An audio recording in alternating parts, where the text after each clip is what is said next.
qu'il me soit permis de vous rappeler que le document que vous allez élaborer ou que vous avez déjà commencé à élaborer, parce que je sais que vous avez déjà des résultats des produits, est un recueil des données fournies par les structures sanitaires depuis la communauté du pays et constitue donc une référence en matière de gestion, de planification, programmation, orientation, évaluation et suivi et évaluation dans le sens de prise de décision. L'élaboration de l'annuaire des statistiques sanitaires 2023 doit répondre au souci de rendre disponibles des données fiables et de meilleure qualité. Elle va permettre d'apprécier objectivement les statistiques sanitaires d'une façon globale du pays, c'est-à-dire les données sanitaires, mais aussi d'autres indicateurs d'activité qui se font dans les formations sanitaires et sur lesquelles on s'appuie pour prendre des décisions.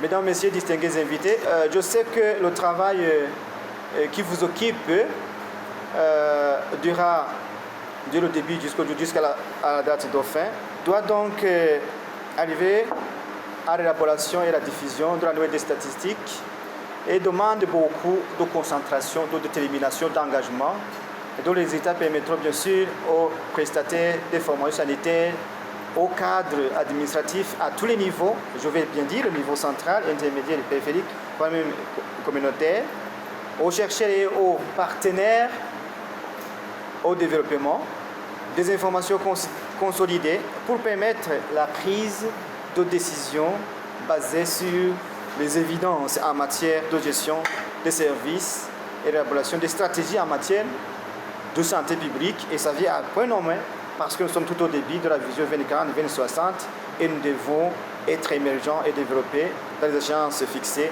en matière de santé. En résumé, l'annuaire des statistiques sanitaires sera le reflet des actions réalisées aux différents niveaux de notre système sanitaire. Mesdames, Messieurs, auguste Assemblée, comme à l'accoutumée, l'élaboration de l'annuaire des statistiques sanitaires se fera en 6 étapes que vous savez, mais que je peux vous rappeler. Il y a l'atelier d'élaboration du draft 0 qui nous occupe aujourd'hui. Celui dans l'enrichissement et de consolidation du draft 0 qui va intégrer les corrections des différentes erreurs recueillies lors de son élaboration.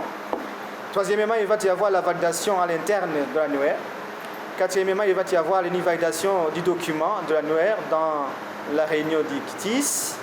Cinquièmement, il va y avoir l'atelier de finalisation et intégration des observations du CITIS. Et enfin, l'atelier de diffusion de l'annuaire des statistiques 2023.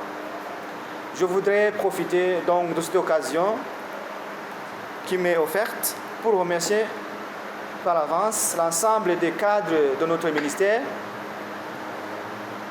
sans oublier nos partenaires bien sûr, qui vont participer de près ou de loin à l'élaboration de l'annuaire des statistiques sanitaires édition 2023 du draft 0 à la diffusion du document final, comme je l'ai cité ici haut. Je félicite et j'en appelle à la DECNIS, au département programme de santé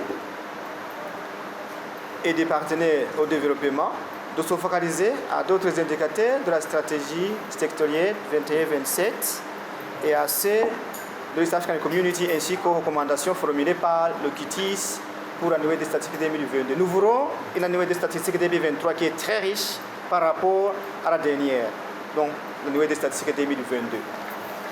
Mesdames, Messieurs, auguste Assemblée, distingués invités, je ne saurais terminer mon allocution sans vous remercier pour l'intérêt que vous avez toujours manifesté chaque année dans beaucoup d'activités en général et dans l'élaboration de l'annuaire des statistiques en particulier.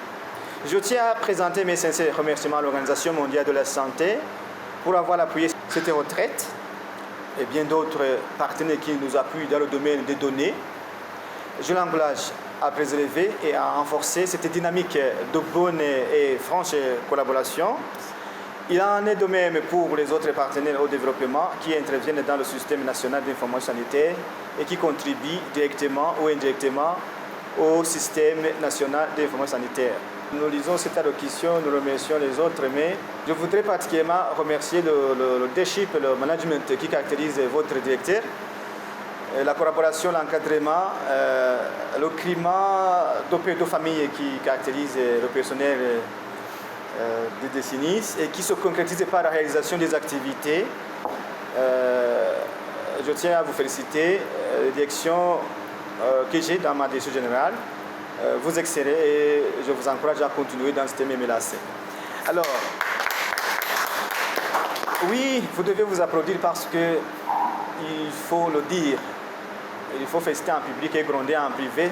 C'est le principe des intellectuels. Oui, tout ce que nous faisons, les documents que nous élaborons, la politique de santé que nous réformons, le PND, tout ce que nous faisons, nous nous basons aux données, aux indicateurs. Ce sont les données. Sans données de qualité, on ne peut rien faire. Et si on fait quelque chose sans données de qualité, on le fait, on le met dans le tiroir après l'échéance, on le donne aux vendeurs des archives peut-être parce qu'on ne va pas objectivement le mettre en œuvre sans données de qualité. C'est ça. C'est avec un accent, avec un accent avant et un accent bien sûr sourd de voir cette retraite atteindre ses objectifs et je n'en doute pas que je déclare continuer pour ne pas dire ouvert parce que vous l'avez déjà ouvert, vous avez déjà travaillé, continuer avec l'énergie doublée cet atelier d'élaboration de la nouvelle des statistiques santé de ce 2023. Vive le Burundi, notre chère patrie, vive la coopération bilatérale internationale, vive la santé pour tous, que Dieu nous bénisse tous, je vous remercie.